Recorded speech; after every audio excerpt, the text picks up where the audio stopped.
Avant la lecture du texte que j'ai retenu pour notre méditation, je vous invite à la prière. Seigneur, nous voici devant toi pour entendre la parole que tu veux nous dire ce matin. Et permets que dans les paroles humaines que nous allons entendre, nous puissions chacun entendre dans notre cœur la parole que tu veux nous adresser aujourd'hui, pour nous, dans notre vie. Et viens toi-même nous donner ton esprit afin que de ces paroles puisse découler la nourriture spirituelle et la source de vie dont nous avons besoin pour avancer sur notre route vers cette terre promise qui est ton royaume. Amen.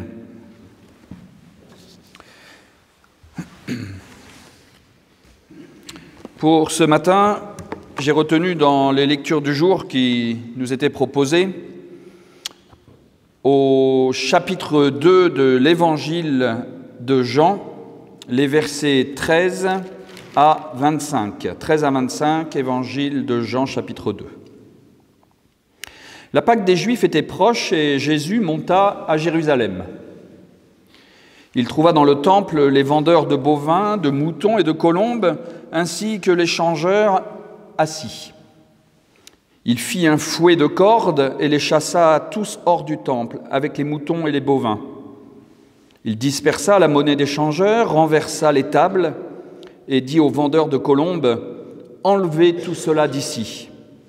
Cessez de faire de la maison de mon Père une maison de commerce. » Ses disciples se souvinrent qu'il est écrit : « La passion jalouse de ta maison me dévorera. » Les Juifs lui dirent : « Quel signe nous montres-tu pour agir de la sorte ?» Et Jésus leur répondit : « Détruisez ce sanctuaire, et en 3 jours, je le relèverai. » Alors les Juifs dirent : « Il a fallu 46 ans pour construire ce sanctuaire, et toi, en 3 jours, tu le relèveras ?» Mais le sanctuaire dont il parlait, lui, c'était son corps. Et quand donc il se fut réveillé d'entre les morts, ses disciples se souvinrent qu'il disait cela. Ils crurent l'Écriture et la parole que Jésus avait dite. Et pendant qu'il était à Jérusalem, à la fête de la Pâque, beaucoup mirent leur foi en son nom, à la vue des signes qu'il produisait. Mais Jésus, lui, ne se fiait pas à eux, parce qu'il les connaissait tous, et parce qu'il n'avait pas besoin qu'on lui présente un témoignage sur l'homme. Lui-même connaissait ce qui était dans l'homme. Éternel, ta parole est vérité, sanctifie-nous par ta vérité.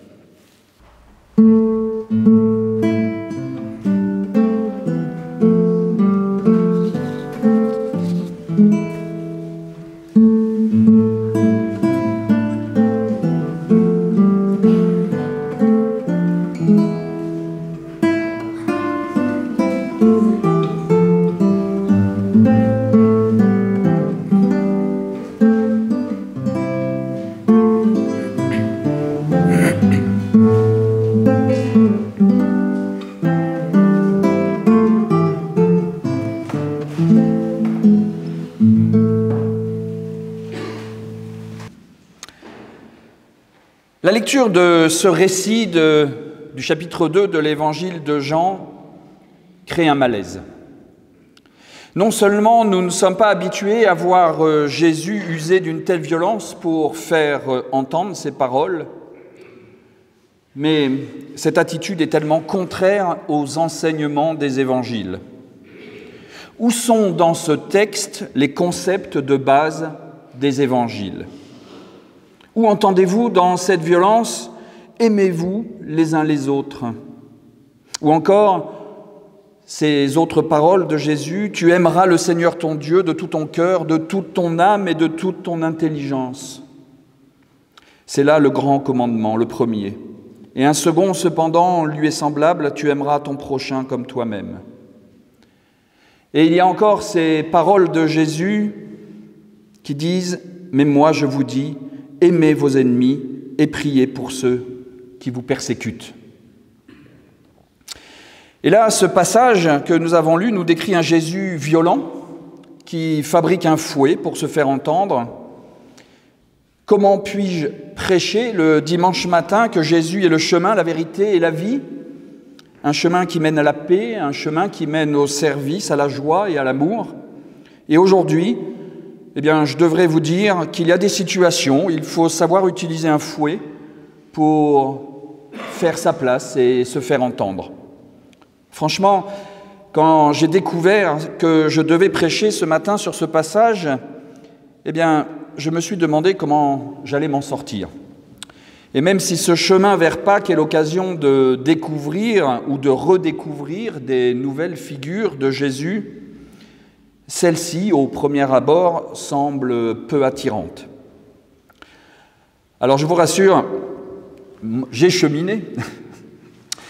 Et je vous propose ce matin justement de vous partager mon cheminement qui m'a permis de découvrir dans ce texte une véritable bonne nouvelle pour ma vie, pour la nôtre, parce que je vous rassure, il y a une bonne nouvelle dans ces coups de fouet. D'abord, j'ai cru m'en sortir en me plongeant dans les commentaires que des théologiens beaucoup plus compétents que moi ont écrits depuis des siècles sur ce passage.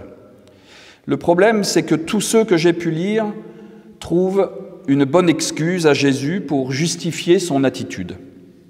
J'ai pu lire que sous cette menace du fouet, finalement, c'est la pleine humanité de Jésus qui s'exprime. Donc Jésus est finalement comme nous, il a le droit de s'énerver. Argument peu convaincant. Et la pire excuse que j'ai trouvée, j'ai envie de dire, c'est celle de saint Augustin, un père de l'Église du IVe ou du Ve siècle. Et j'espère qu'il me pardonnera s'il m'entend. Saint Augustin dit que Jésus flagelle en premier ceux qui le flagelleront après. Bravo, bel enseignement. Et selon saint Augustin, Jésus a donc le droit de frapper puisqu'il sait qu'il va être lui-même frappé. Cela va être compliqué d'arrêter les guerres sur cette base-là. Et puis, s'il y a ceux qui trouvent des bonnes excuses à Jésus, il y a ceux qui relativisent la situation et qui expliquent que Jésus n'a pas de fouet, mais une sorte de fouet. Sous-entendu qu'une sorte de fouet, ça fait moins mal qu'un vrai fouet. Il y a aussi ceux qui expliquent que Jésus ne frappe pas les hommes et les femmes qui se trouvent sur son chemin, mais seulement les animaux, parce que le texte grec est ambigu, effectivement, sur ce point-là. Il se servirait donc seulement du fouet pour faire fuir le gros bétail, les brebis et les bœufs. Et puis, il y a ceux qui disent qu'il n'y a que l'évangile de Jean qui raconte cette histoire de fouet, donc Jean aurait rajouté ce détail pour exagérer l'histoire des marchands du temple. Toutes ces pistes peuvent être finalement intéressantes pour comprendre l'historicité ou non de cet épisode, mais je crois que toutes ces pistes mènent à une impasse pour y déceler une bonne nouvelle pour notre vie spirituelle. Alors j'ai continué, je me suis donc tourné vers une autre piste, celle du vocabulaire. Et je me suis demandé s'il n'y avait pas des jeux de mots invisibles en français, mais qui existeraient dans le texte grec ou dans les mots hébreux. Et j'ai cherché dans l'Ancien Testament ce que le fouet signifie, ce que les cordes signifient, ou encore comment le fouet est utilisé dans ces textes. Et là, à nouveau, une déception. Le fouet est bel et bien utilisé pour frapper, pour tuer et pour faire mal. Le fouet en hébreu ne semble rien vouloir dire d'autre qu'un fouet. Voilà ce que dit le livre des rois d'ailleurs. Le roi Roboam répondit avec dureté au peuple. Il ne tint pas compte du conseil que lui avaient donné les anciens, et il leur parla ainsi, d'après le conseil des jeunes gens. « Mon père, donc le roi Salomon, a rendu votre joug pesant, eh bien moi j'alourdirai encore votre joug. Mon père vous a corrigé avec des fouets, eh bien moi je vous corrigerai avec des scorpions. » Ou encore dans le livre d'Ésaïe, le prophète dit que Yahvé, le Dieu des armées, brandira le fouet contre l'Assyrien. Le fouet, vous le voyez, est donc bel et bien un objet pour punir, pour frapper, et cette piste n'était donc pas la bonne non plus. Et même si les cordes dans l'Ancien Testament peuvent être utilisées pour décrire les instruments de musique dans les psaumes de David, mais les cordes sont aussi faites dans les autres textes pour lier et emprisonner. Donc pas de solution en analysant le vocabulaire. Alors si j'ai choisi de vous décrire le parcours que j'ai fait pour essayer de comprendre ce texte, c'est pour montrer qu'il faut bien se convaincre que la violence du geste de Jésus est bien là. Elle est bien présente dans le texte de Jean. Jésus fait sortir les marchands du temple avec violence, avec ce geste radical, et j'insiste sur cette radicalité, et vous verrez pourquoi tout à l'heure. C'est une évidence du texte de l'évangile de Jean, et peu importe ce qui s'est passé réellement ou pas, même si les autres évangiles n'évoquent pas le fouet, ici, dans l'évangile de Jean, Jésus fait un fouet à l'aide de cordes pour chasser les animaux et les marchands du temple. Et puisque cette violence est présente, alors, comment faut-il lire ce texte pour nous aujourd'hui, au XXIe siècle ? La première clé de lecture qui va nous ouvrir sur une nouvelle piste est de se souvenir que l'évangile de Jean joue dans le registre du symbolique.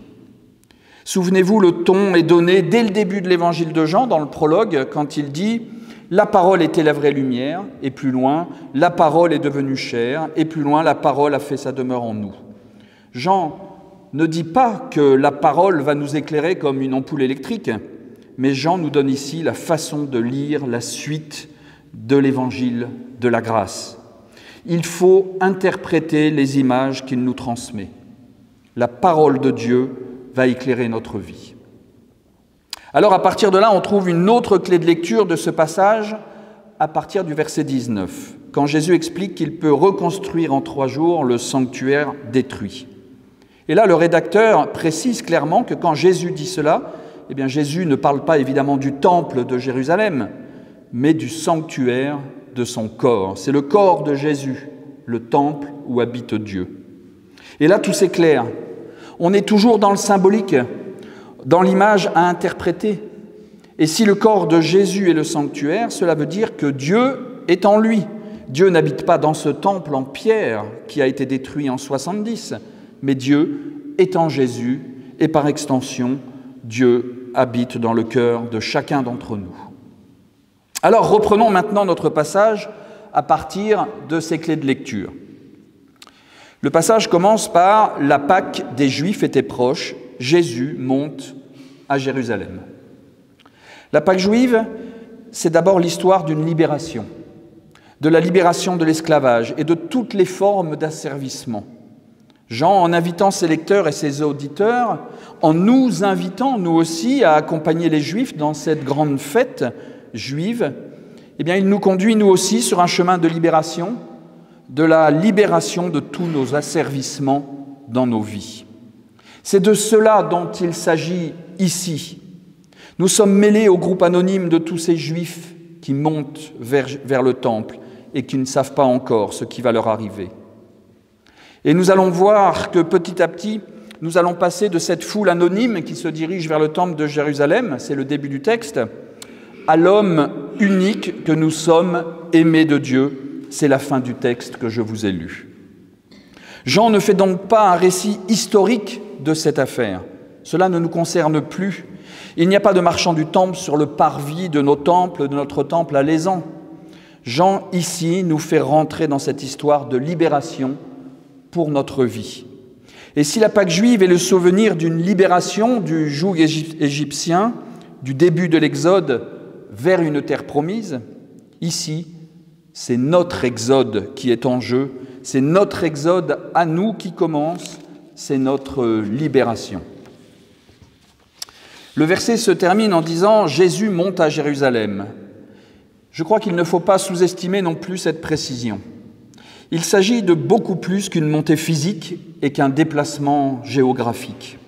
Quand Jésus monte quelque part, sur une montagne ou à Jérusalem, c'est pour être au plus près de Dieu. De la même façon que Moïse est monté sur le mont Sinaï pour y rencontrer Dieu, de la même façon qu'Abraham est monté sur une montagne pour un sacrifice et qu'il y a entendu Dieu aussi, Jésus monte à Jérusalem, lieu éminemment symbolique de la présence de Dieu grâce au temple. Jésus se prépare à une rencontre avec Dieu. Et là, le texte nous dit qu'il trouve dans le temple des vendeurs d'animaux pour les sacrifices.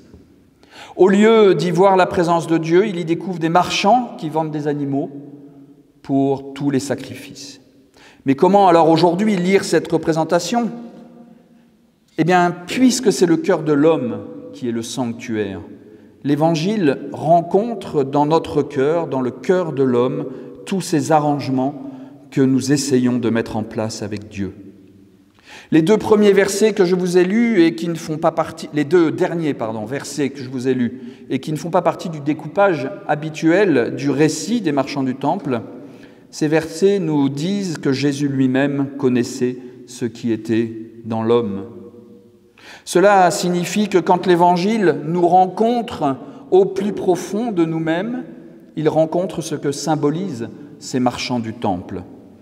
Les changeurs de monnaie représentent ici tout ce que nous pourrions mettre en place dans notre cœur pour faire donnant-donnant avec Dieu. Tous ces petits arrangements que nous savons faire au fond de nous-mêmes pour se donner bonne conscience. Les colombes étaient destinées au sacrifice des pauvres. Elles coûtaient beaucoup moins cher que le gros bétail. Eh bien, ces vendeurs de colombes dans notre cœur, ce sont finalement ces petites choses sans valeur réelle que l'on fait en croyant que cela fera plaisir à Dieu. Ce Jésus qui arrive dans le sanctuaire et qui découvre ces marchands du temple, eh bien, c'est l'Évangile. C'est l'Évangile qui nous rencontre dans notre vie, dans notre quotidien. Alors que signifie cette violence radicale dont je parlais au début et qui prend la forme d'un fouet ? Eh bien, c'est la radicalité de l'Évangile qui s'exprime ici, dans cette image de Jésus avec le fouet. L'Évangile ne transige pas avec nos petits compromis et nos petits arrangements. Quand l'Évangile nous rencontre dans notre vie, eh bien, il renverse tout. Il crée une place vide, il fait table rase de tout ce qui était en place auparavant. Cette radicalité, c'est pour nous libérer de nos asservissements, de tout ce dont nous sommes esclaves. De la même façon que les Hébreux, en fuyant l'Égypte, ont dû traverser une mer, ont dû passer 40 années dans le désert, eh bien, la rencontre de l'Évangile, ça peut être violent. Ça peut faire mal, oui, ça peut être douloureux. Mais c'est pour faire une place neuve, pour accueillir Dieu et lui laisser une place nette. C'est pour mieux accéder à cette terre promise qu'est la vie sublimée, la vie en plénitude, une vie plus vivable. Alors, vous l'avez entendu, j'espère cette violence qui s'exprime dans le texte, cette radicalité dans l'attitude de Jésus, eh bien, c'est cette nouvelle figure de Jésus que l'on cherche sur notre chemin vers Pâques. Et c'est la radicalité de l'Évangile. Jésus nous fait voir une autre radicalité que celle du monde. Il n'y a pas de compromis possible pour laisser la place à l'amour de Dieu.